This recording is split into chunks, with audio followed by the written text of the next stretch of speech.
ಹೇಳಿದವರೆಗೆ ಅಂದರೆ ನಾನು ಈಗ ಒಂದೇ ನಿಮಿಷದಲ್ಲಿ 4 ಕತೆ ಹೇಳ್ತೀನಿ.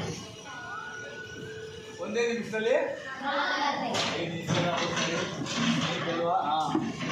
ನೀವು ಲೆಕ್ಕ ಹಾಕಬೇಕು. ಏನು ಸರ್ ಹೆಸರು?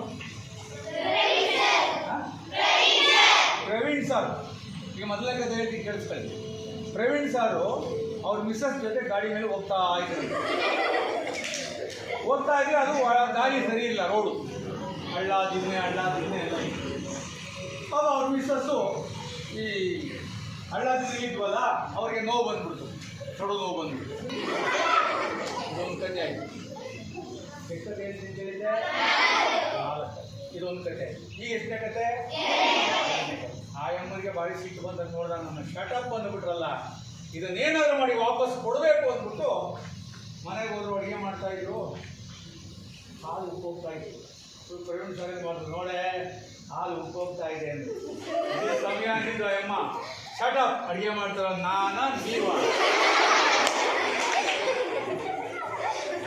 ನಾನು ಎಷ್ಟು ಕತೆ ಹೇಳ್ತೀನಿ ಅಂತ ಹೇಳಿದ್ದೆ? ಈಗ ಎಷ್ಟು ಕತೆ ಆಯಿತು? ಈಗ 4ನೇ ಕತೆ. 4ನೇ ಕತೆ. ಶಟಪ್, ಕತೆ ಹೇಳ್ತಾರ ನೀವ.